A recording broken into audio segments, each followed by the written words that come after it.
Hi, my name is Mike. I'm the general manager at the Arctic Spas here in Boise.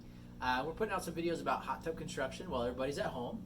And today we're going to talk about cover designs. It can be a little bit more important than some people might think. Oftentimes people are concerned about the R value of the insulation in the cabinet. But what they're not considering is that heat rises. And so the cover design is actually a lot more important than some people might think. Two things to consider when you talk about the ability for a cover to insulate. And one is the actual thickness of the cover.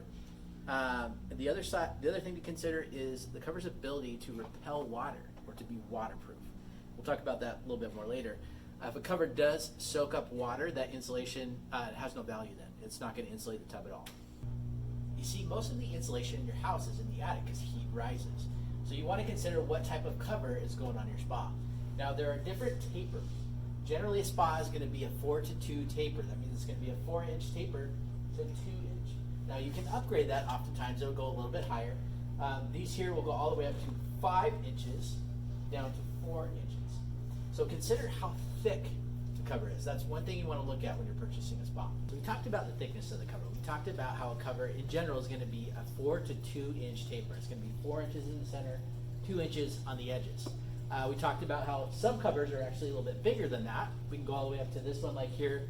It's going to be a 5-inch to 4-inch taper, being 5 inches in the center here. The other thing to consider is how waterproof that covers are going to be. That might seem to make sense that they'd all be waterproof, but there are different degrees of that. And so what we'll see on this one here is it's got a layer of what they call Mylovac. It's the same kind of material that they make coffee bags out of. That protects it from soaking up all the condensation coming off of that spot. A lot of times they just use plastic. Now that plastic can deteriorate over time, and then that will soak up the water. Once this cover soaks up that water, it will not be able to insulate the spot at all.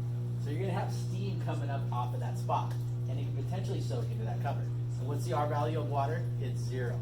So you want to make sure that that cover is protected. We've seen that with those layers of Mylovac. These covers will last up to 10 years without any issues. So you really want to consider the longevity of your cover. It's about $400 or $500 to replace it each time. You want to consider how well does it seal against that condensation, and then also you want to look at the strength of it. As you can see, a lot of these have supports. This one has a 2,000-pound payload. I'm standing on it. The camera adds 10 pounds. Of course, it doesn't add 2,000, but it gives you an idea how strong this cover is. Now with that, it's important in areas where there's a lot of snow and ice that can build up. Idaho, places like McCall, Garden Valley.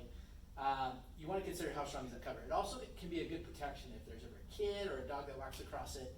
That way it's not caving in, there's no danger for them. You know you're not replacing a cover. So to wrap it up, there are 3 things that we think you should consider when you're looking at a cover design. How thick is it, number 1. Number 2, how well does it seal against that condensation that can soak up inside? And number 3, does it have any supports inside of it? How well can it support the weight of snow or whatever might walk across it? If you do that, in the end we believe it'll save you money. Then you're not replacing covers as often. It's going to insulate a little bit better, so you're going to spend less on electricity. That's it for this video. We'll see you next time. Thanks.